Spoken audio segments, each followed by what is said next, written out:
Okay, hey, thanks for checking out this video. I have with me Brendan, and you're going to have to tell me how to say your last name. Is it Saho? Saho, you got it right. Saho. Okay, all right. So he came in and he did some presentations with our students today, and we were lucky enough to steal him for a couple minutes and have a quick podcast and just talk about what he shared with us, additional resources, and what he's doing here. So thank you so much for coming. Yeah. And how you doing, man? It's been a busy morning. I'm good. Yeah, I've been kind of bouncing around. This is our second interview in 5 minutes, and I've met about 300 kids and taken pictures and had questions and conversations after the presentation. No, it's been awesome. I think my greatest, gift or gratitude that I have, like really it's a gift for me, is to get to come to schools that I've never been to and meet kids and staff members and talk about mental health.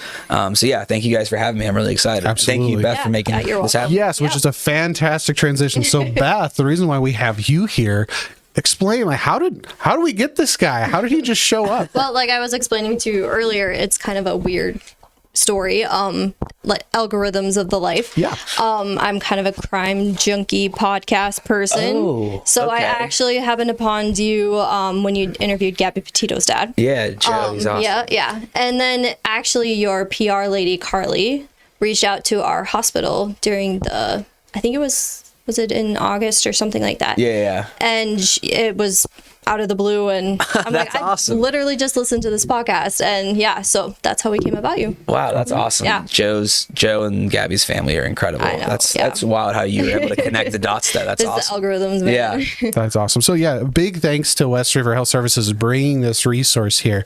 So starting with, because we only got a couple minutes, this will be a bit of a shorter podcast. I'm going to start with just a couple that I have written down really quick. So obviously, we're going to kind of skim over your background a little bit. I'm going to just have you give me a couple seconds, give me a quick background so we got some context Well, here. the good news is my whole life story is on the internet, so it's very easy. nice. After you watch this, Yes. then go watch some of that stuff. Yeah, I mean, I was lucky to live my dream as a sports reporter, get to cover my favorite team, the Cincinnati Bengals, but behind the scenes, I was suicidal. I was really, really struggling with my mental health, and no one knew, and so at 28, I had to check into a hospital and ask for help, and it's the best decision I ever made because I finally found out how to take care of myself and find happiness and love myself. And so, that was the start of the journey. I never thought it would take me to having a show where I interview people about mental health, or I'm in South Dakota, North Dakota, Montana for 3 days talking with students and doing podcasts. It's really what I've learned about mental health is it brings everyone together because we all go through it. So I've been really lucky that my media journey turned into this. Wow, that's awesome. So moving on to the next question, which we're going to start getting to the nitty gritty really quick here. So you talked with our students today from 5th grade all the way through 12th grade across multiple schools. Yep. You shared some of your own struggles.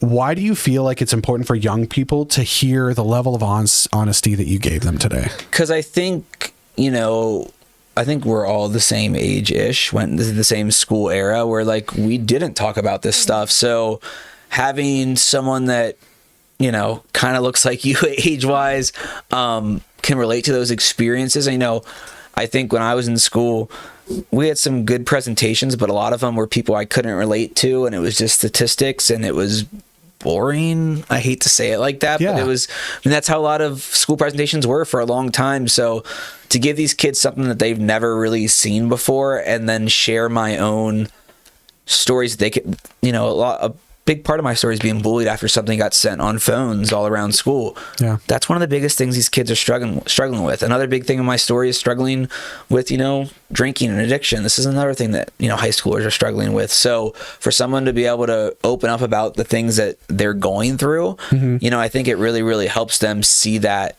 in the moment. And that's why I want to be vulnerable, because I waited until I was 28 and I started at 14 with those struggles. I want kids to open up when they're 14 and they hear that for the first time or feel those things for the first time. Yeah, that makes a lot of sense. With that note, you were kind of talking about the kids, all the things that they have to deal with, the challenges that they have. Let's talk about sports, homework, relationships, having to have the peer pressure of drinking. Yeah. What suggestions do you give the students to manage that, to deal with that, to keep on tabs with all of that? You just got to know that you can't do it all.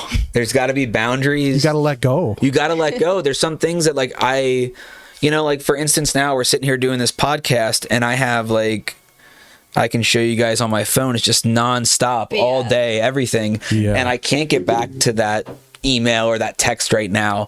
My mom calls, I'll answer. We're going to interrupt this. I'll answer my mom. That's a different one. But you can only handle so much. And so I try to tell kids, like, their coaches, their counselors, the people in their life, their parents, the adults they trust, they're going to understand now when you say, I can't handle this. Like, they know that you're struggling with stuff at school on your phone. So speak up and, like, yeah, you can only handle so much. So I know you want to play 2 sports and do really good on this presentation and maybe go to college or go after this job. Like, you can handle all of it, but you got to split it up and give yourself some patience and grace. And I think that's been the hard part. Like, for kids, adults, everyone, we all go through stuff. We have so much on our plate. We got to figure out what we can eat and digest right now and move forward with. Gotcha. So it's just that biggest thing of letting go and how that isn't a weakness. No, you have to balance it. I mean, Yeah. like, I'll flip it on you guys. I mean, you have to balance stuff. I think the weakness is thinking that you can do it all. Yeah. Yeah. Well, yeah. it's a strength for some people to say, hey, I can do 20 things a day and sleep 3 hours and get a 2-hour workout in. Like, but that's not realistic. Yeah. Like, not everybody can be Kevin Hart and be in 20 movies and get up at 4 a.m. or Mark Wahlberg, whoever it is. But like what you said, we can only, like, it's a strength. It's not a weakness to me. Does that sound fair? Mm-hmm. Okay, Yeah, that's what I absolutely. thought. Yeah. So you were mentioning some big names there. That actually gives me kind of a lead. I don't to know our them, next by question. the way. So Yeah, no, you're doing very well. You're giving me all sorts of options. So you mentioned some big names, and some of the big names that you've done are like Terry Crews, Ocho Cinco, known as Chad Johnson, and Yep. a few of other ones that I'm totally not thinking of right now. You're good. But what differences, or even more importantly, the similarities that you've seen of just people struggling and how they handle that? I get the question of, like, who's your favorite guest or what's your favorite answer? And every time I say it's everyone's struggles, I get that answer from everyone. So, like, there is some different things. Are there different things, like, of money, where someone lives, how famous they are, how many friends they are, what car they drive? Yes. Yeah. But at a base level, like, I really enjoy that Chad Ochocinco, after everything I went through, I say I love you to everyone. Like, I'll probably give you guys a hug and say I love you when we leave here. Like,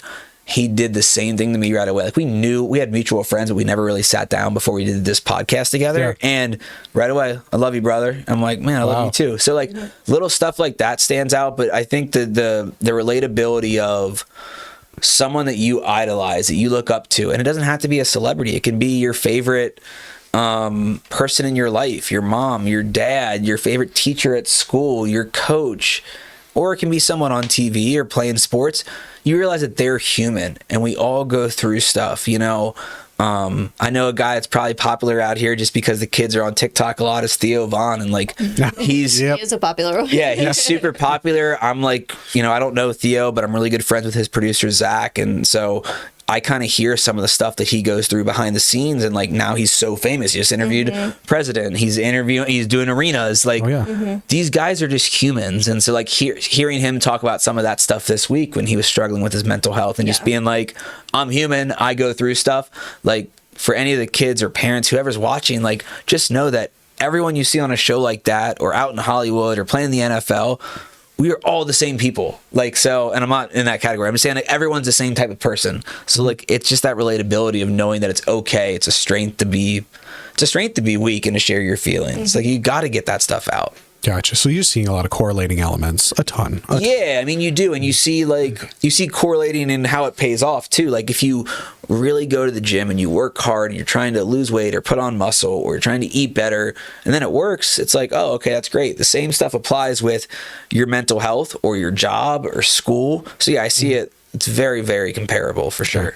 I'm going to switch gears on you really quick. Let's actually talk about parents maybe wanting to have the conversation with their kids. Love it. Super, super difficult, right? Yeah. And uncomfortable, especially when they're teens, because as they get turned into teens, you have all of that, which we don't need to get into. But, but yeah. So like, what advice would you give to parents who might be struggling or wanting to have that conversation? How to step forward into that? Do you want to go first or you want me to? I mean, I think you're... Okay, you're going to piggyback off me, though. You're here for a reason. What I've learned is the sooner that you start talking and having a conversation, the sooner that you can help your child, help someone that you love in your life. That is the biggest mistake that people make, including myself, is that we don't talk, we don't open up. I learned that my mom was clinically depressed and on antidepressants and went to therapy for 15 years, basically my entire life or half my life. I didn't learn that until I told her that I was suicidal at 28. So the advice that I learn, or that I want to give and that I see that works, is that, you know, the sooner that you start having that conversation, it doesn't have to be direct, asking about mental health, suicide, depression. But if your kid's having an off day, like, ask them how they're doing, but like, no, like, how are you really doing? Like, I remember talking with Kirk Herbstreit about this, who, you know, hosts ESPN's College Game Day. And he's like, his sons, he started at a young age to like just dig into them. Like, hey, how are you doing? Like, was it a good day? Yeah, it was good. No, but like, I don't want to just hear the good. Like, what went wrong today? And like hearing him bring that up, I was like, dang, that is like super, super direct.